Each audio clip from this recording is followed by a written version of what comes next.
We are doing some business in here, and I just want to go through a quick training for most of you, because the one thing that I beg you all to do is the one thing that you all do, right? And I mean this in a very, very interesting way. I just want to make sure that I can be seen on film. I lost my phone. It seems like I'm always losing my phone right here. And we'll go through some things that I think will be very, very interesting.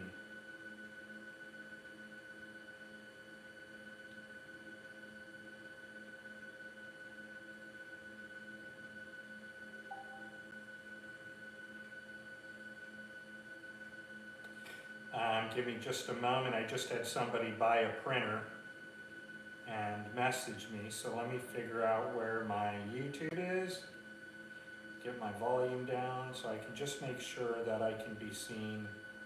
And you're talking to me, right? Let's go to home, my channel, and see what the deal is. All right, let's get, yeah, it looks like we can be seen. Okay, so maybe we're not so straight after all, or leveled.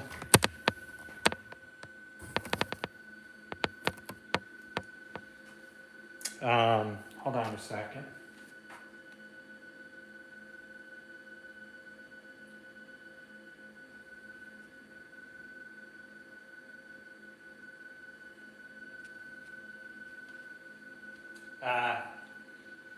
Let's take a look at a few things. And all right, getting started with your printer is easy, right? The one thing that I beg you all to do, that many of you do, and you have to understand, is this. One, I have my own life. I have my own business, right? And I have my own family, you know, and I want people to understand the importance of that out there. Many of you are out there, you have one wife. I have two wives, so my problems and life is intensified by two other people plus children, right? Don't call me, how do I put my paper in? How do I shut my door? How do I put my cartridges in? Dude, I don't want to fucking hear that, man, right? I'm not selling this printer at $8,000 or $10,000 for that kind of abuse. Ernest, how do I put my cartridges in? Guess what? It doesn't matter how you put your cartridges in here, because your RIP determines how you want to print. So don't waste my time with that, right? Don't waste my time with Ernest. Hey man, Ernest, where are my printer rolls? Where's the rolls that hold my paper in?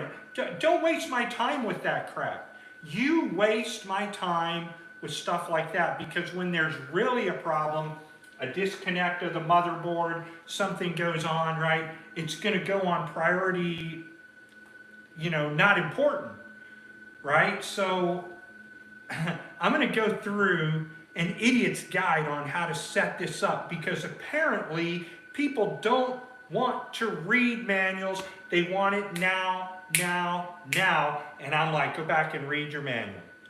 Go back, RTFM. Refer to the fucking manual, you know, right?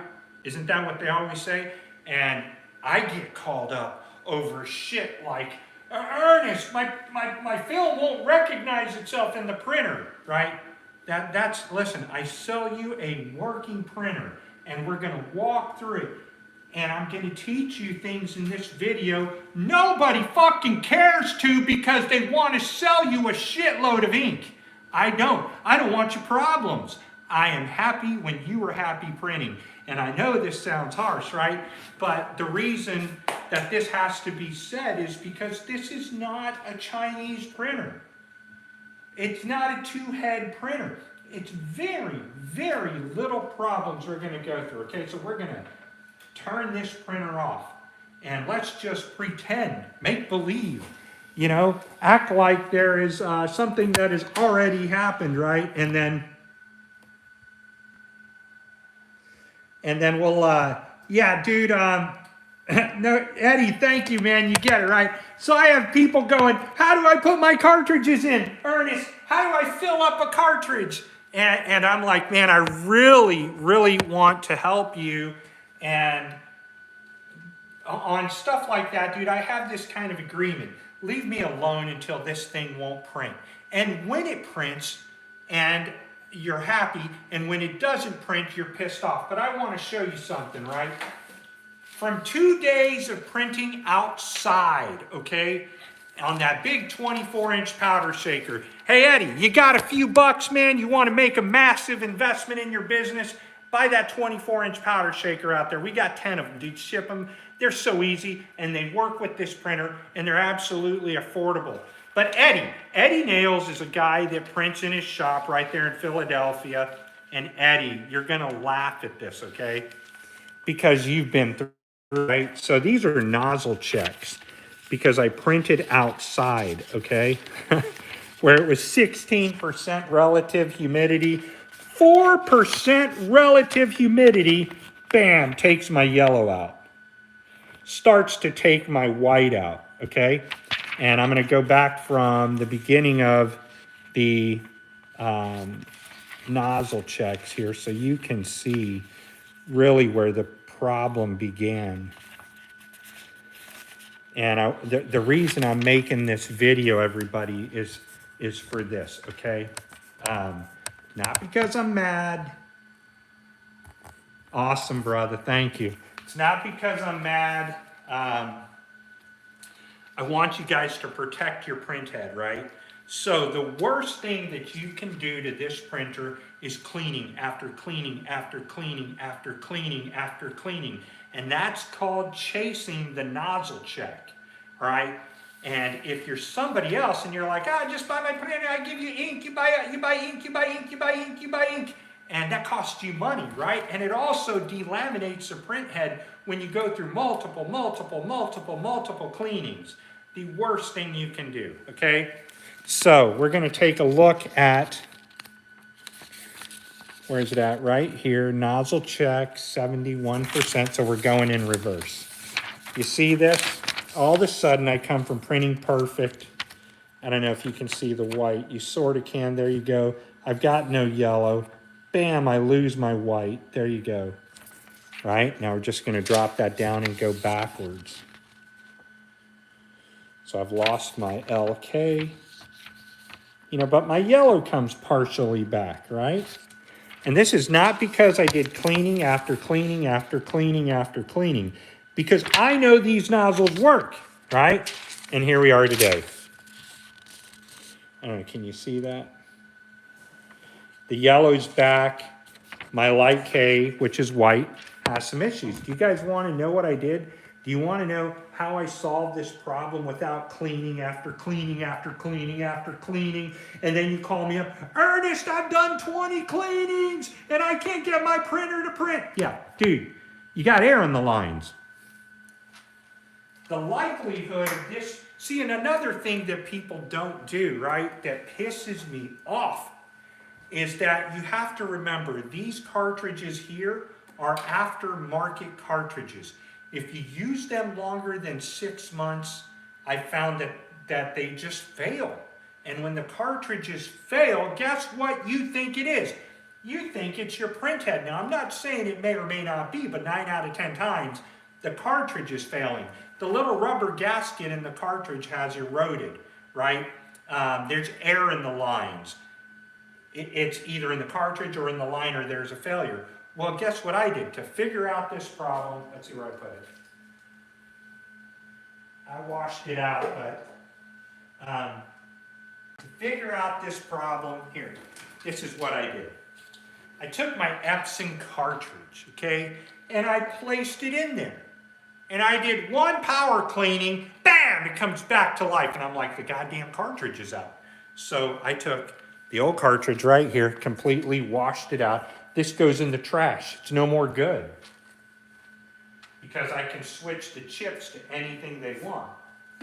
So when you lose a channel in your printer, everybody, or you start having a nozzle check failure, that does not mean that your print head is gone. And this is the kind of crap, dude, that customers will hold abusive hostage mentality over me, and what am I supposed to do? I've had this printer running for 15 months, okay? And I got, my friend Scooter back here, right? Who tells you, where you at, Scooter? Say hi, Scooter. Hi. So, you want a person that's going to be abusively honest accidentally, it's this guy, and he will tell you straight up right here if I'm lying to you or what. Same printer? Same printer. Same printer. Do I have problems with it all the time? Yes. Yes. With humidity. Humidity is a problem. I go out there to 16%, I lose my yellow. I come back in here, my yellow comes back, yeah. So, how do I go, 50 feet? Yeah. 50 feet outside into a normal, warehouse environment, I lose my yellow. Whether the cartridge failed or not, unfortunately, I'm not going to know. And I thought a little too fast into doing that instead of letting it sit there. Now, what's the purpose of this? Okay, so the purpose of this video is don't do nozzle check cleaning, nozzle check cleaning, nozzle check cleaning. Epson recommends you do 1 cleaning per week, and they tell you to wait, but we don't have time for that, right?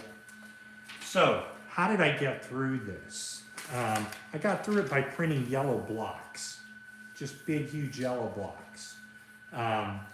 And of course I could have done power cleaning after power cleaning, whatever. I think maybe I did 3 cleanings today total. 1 cleaning when I started the day, 1 normal cleaning through the day, and a cleaning through the day. See, all I want to do is visually see yellow print. If I visually see yellow print, at that point, maybe the nozzle check doesn't matter. Now, let's go to part 2 of this video because it's all summed up, and it could be your cartridges. Do you have backup Epson cartridges? Every single one of you that has these printers should buy cartridges for the printer. You cannot truly know if there's a problem unless you have an original OEM cartridge, right?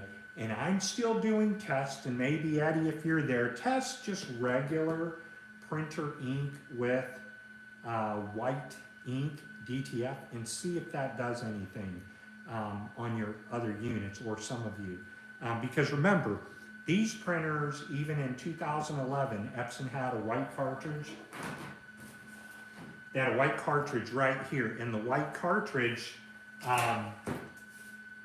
you could pop in the light black and convert or not convert. I don't know why I said that because I was watching a video earlier where somebody said these are converted printers, and I'm like, no, they're not, because you can just take your white cartridge and put it in the light black.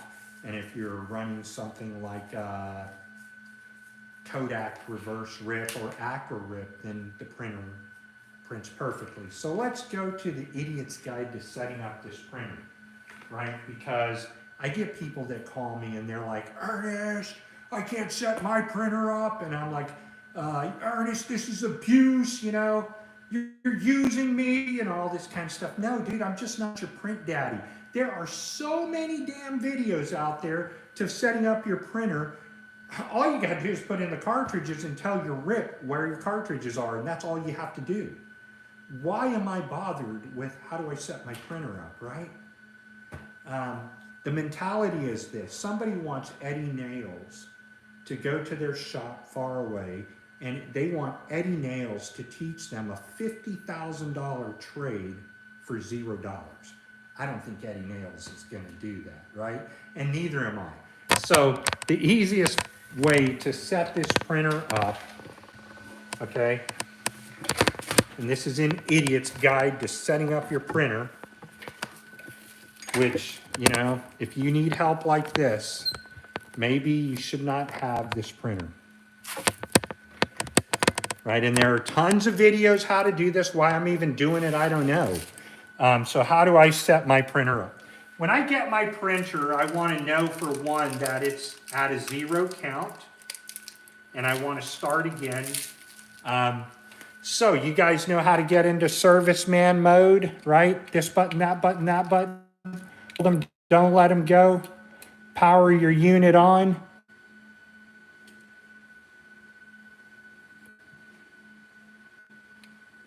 maybe I missed it. I just moved. There we go. So you see we're in serviceman mode. All you have to do is go one button over to the right.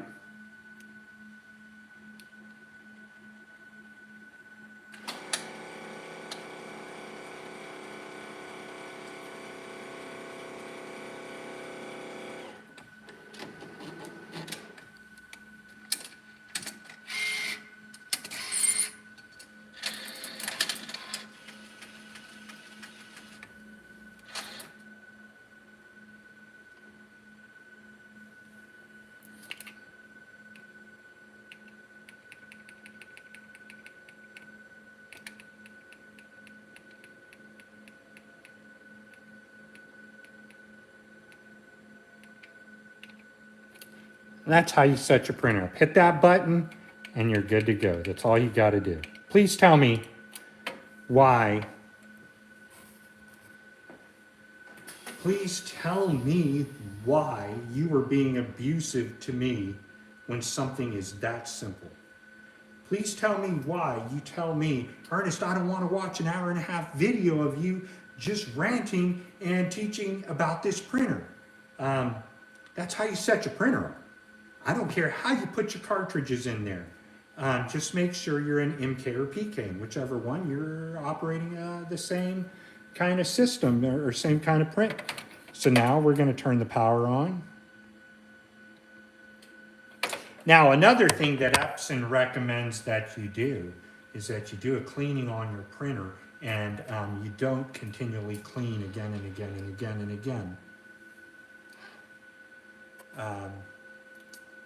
E-Backable. I didn't go from a flat earther to a print master. There's no truth in flat earth, okay? Flat earth cannot even, I know this is hard for you to hear, but you know, what you're gonna get out of this channel right here is more truth than you're gonna get in just about any other place. Flat earth cannot be a theory, all right? Because you have no workable maps. You have no explanation for the seasons. You have no explanation for the Gegenschein. You have no explanation for eclipses, okay?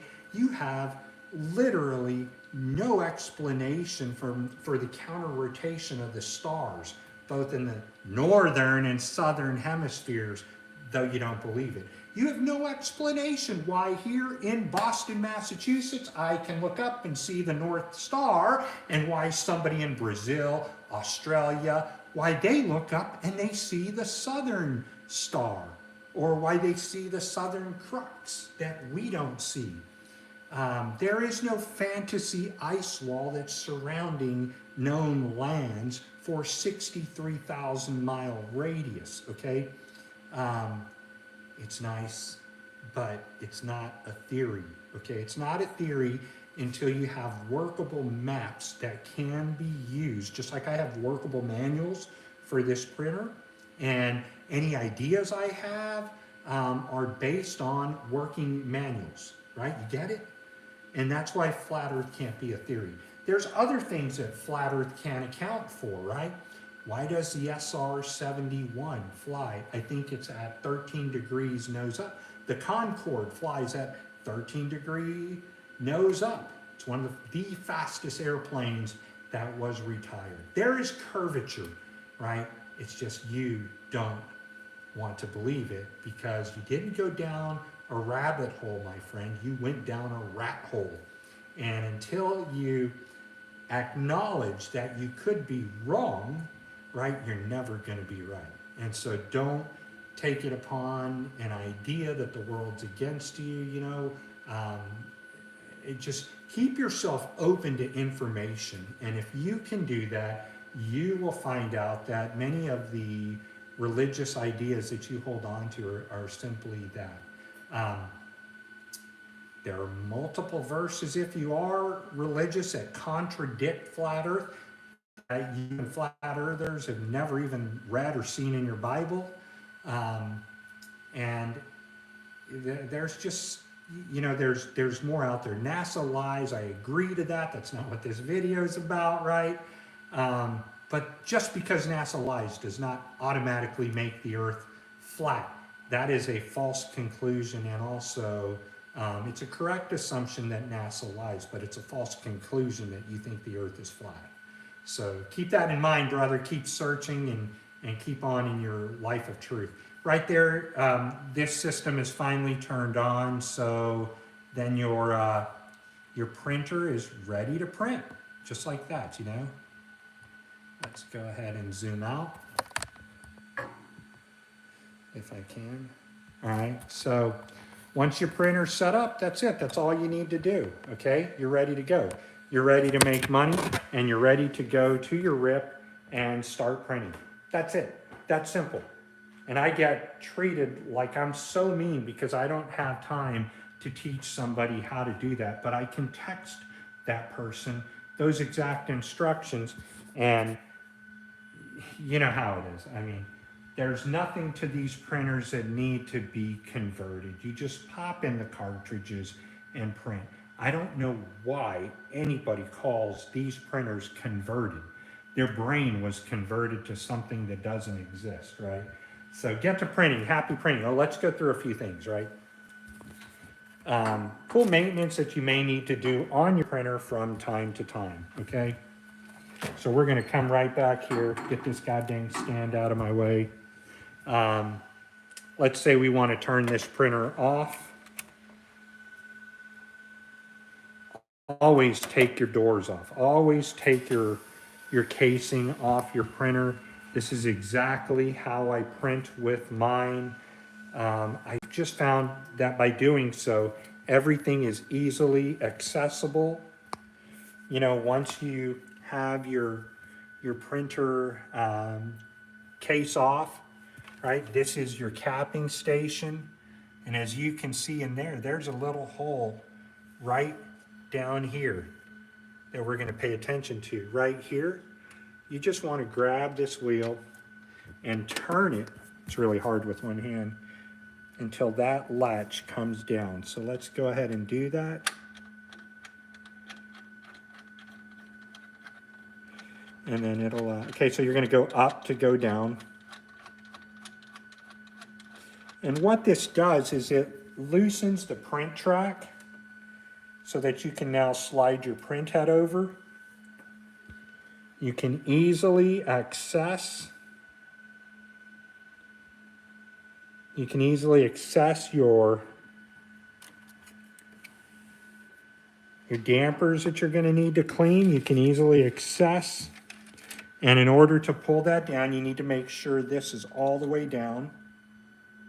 Whoops, sorry about that, everybody.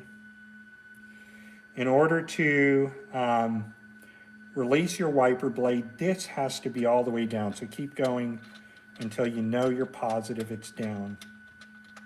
It's all the way down. Once it's all the way down, you can just reach in here and pull that down. You can clean. So somebody said, what's the average? How many meters can you print? So the average print speed, I've gotten through 20 12 by 12s at 1440 within an hour. If you drop down to 720 resolution, then you'll find out that the print speed's a lot faster. But let's continue, everybody. So, you know, you want to just grab this, pull out that wiper blade, and give it a cleaning. And since I've just done multiple cleanings, it's not really that important to go all crazy on this. And you just put it right back in. It's going to snap in. You can go ahead and put that down. Just want to make sure it snaps down. Take some distilled water, you know, shoot it in there and clean it with a damp pad.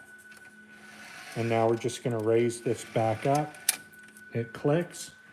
We're going to take our print head now. Come back here and watch this. Kind of like you have a choice, right? All right, I have a headlamp somewhere. Can you hand me that headlamp, Scooter?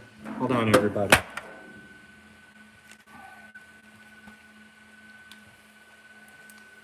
All right.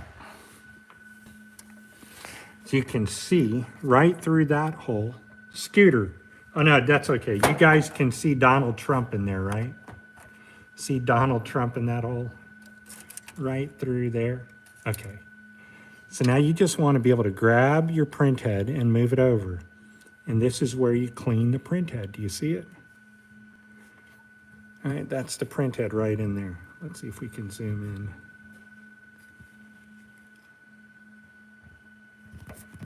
I got a stand here I could use. All right, there you go. So that's your print head.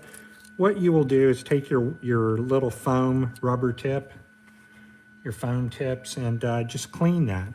I've done multiple cleanings on this through the day, so there's no need to. The wiper will clean that. And if you need to take your capping station or your pump assembly off, this right here, okay? It's really simple. Remove this screw. Let's see, first you got to remove these two screws. This will come off. You're going to remove that screw right there and each one of the color coordinated cords. Each one of them go back into their own color. And it's so simple to take this printer apart. And then once you do that, you can clearly see to your print head, okay? So, that's it. Now, the reason I tell everybody to do this yourself is because I charge $1,500 to set your printer up. For something so damn simple, why should you want to pay $1,500?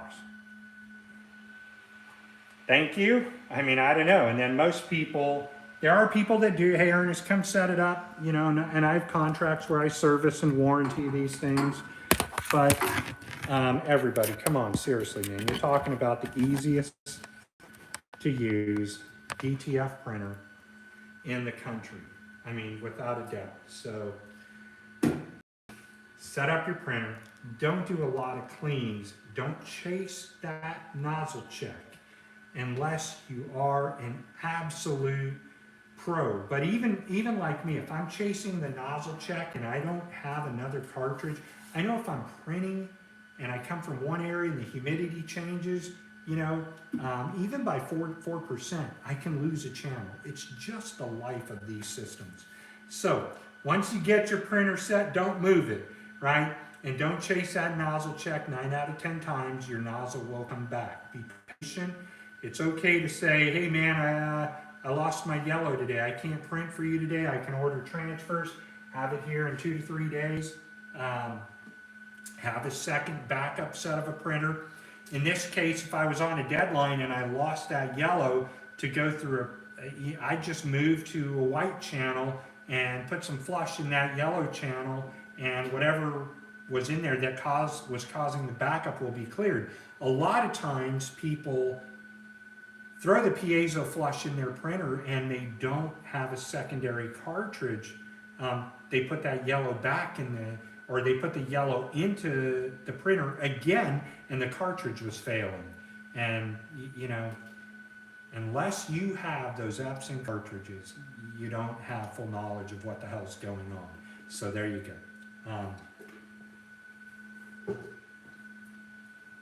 Happy printing. And make some money, right? You can definitely make $8,000 to $10,000 a month just printing transfers or shirts. I know you can do it, everybody. And just call me when there's real problems, right? Because I shouldn't have to be abused. If you're selling printers out there, right, especially these one print head systems, you know, I don't know what to tell you, man. The DTF world's entirely different. Hold on, what did you say?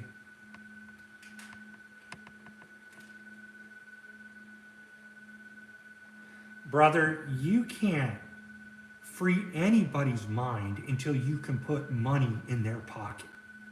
And I know that blows your mind, but listen, if people thought that I was teaching or am teaching the world's truth, and we know that NASA's lying, but I don't think the earth is flat, are there billions of Americans donating money to me, right? I've been a preacher of truth for years to the point that I've been arrested for it, right? And the one thing it doesn't do, you cannot preach truth until you have the money and the means to be able to support yourself while preaching or sharing truth.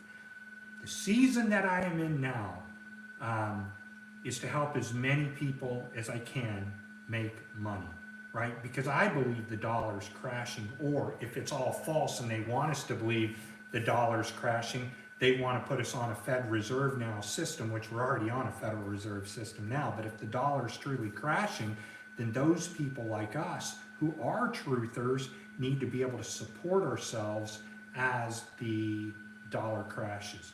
And the dollar may crash.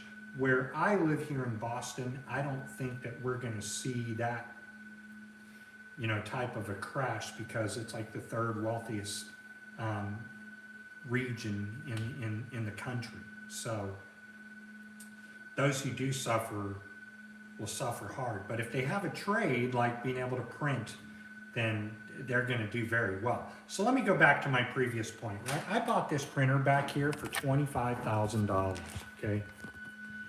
This one right here. And if I wanted Epson to come out and install it and all that, they charge us differently. They charge us more. And, it's like people in this industry, the direct-to-film, DTF industry, because of the type of people that were in this industry, they weren't at the beginning professional printers, right?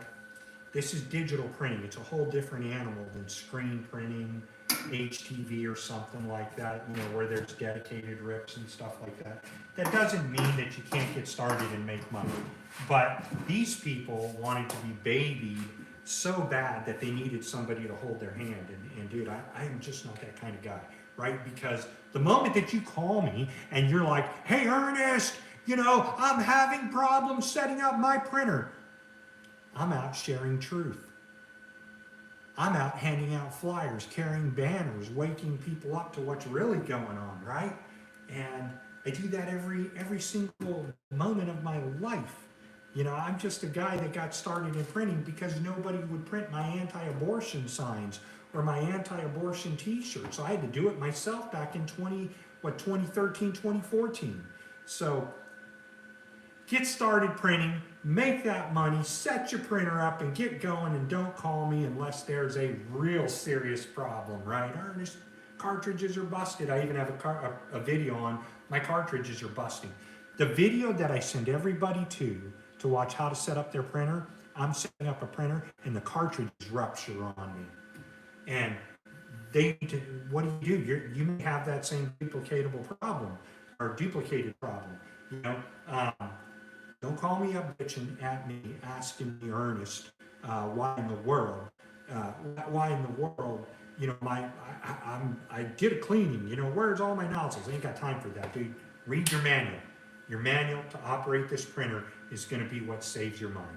Okay, don't chase the nozzle check. Setting up this printer is so easy that I don't want to be bothered with it. Now, you want to get my attention? Send me some cannabis, and I might give you a call, right, or help you out, because I get calls from everybody, everywhere on earth, even as far as Africa, China. They call me and they're like, Ernest, I need help converting my printer. And I'm like, what, are you taking out the print lines? Are you putting a different print head in there? Because that's really what converting a printer is. No, Ernest, I'm trying to put in my DTF ink. Dude, leave me alone. Have a good day. I love you. Goodbye. There's an element of expectation that you know about how to use your printer, right? And there's tons of videos. All right, guys, I'm going to get to printing here in just a little bit. I got some things that I need to print, and I don't think I'm going to print on the 24-inch system because I have to go outside. And next time I do go outside, I'll carry my humidity bucket with me so I can put it right up under the printer and pump some humidity into there. But believe you me, 5% on your humidity going down can take a channel out. So these printers like to just be left in an environment where they work at. So that's all I have to say, right? Put your cartridges in any way that you want. It doesn't matter. The rip will define the cartridges. I like to leave the colors native and put my whites in the light color you may be altogether different. And that's only until I legitimately lose a channel. Every printer that I ship out to you, by the way, I wonder if this is dated. Long time ago, okay? Many moons. All right, I keep that on there, right? But I will absolutely not be that guy who chases a nozzle check. I'll just walk away, and that's it. Because I know if I chase the nozzle check, I could lose or push air through the lines. So, you know, be patient. Your printer will work perfectly like it was supposed to do. And happy printing, happy printing. By the way, JP tag 33, if you're still here, wouldn't it make sharing truth as you believe it a lot easier if you had a way that you were making an additional $5,000 to $10,000 a month off of very little work? I'm sure it would. You know, it absolutely would. And that's the whole reason that, thankfully, you know, we can share so much truth like we do, because I always have, you know, transfer work coming in, t-shirt work coming in, or something like that. And, you know, this stand is not autonomous. It just loves to walk away from me until it gets to that point that it doesn't want to bend anymore. All right, so now I'm going to send off some prints. Take it easy, everybody. Hope that helps you out. And so long.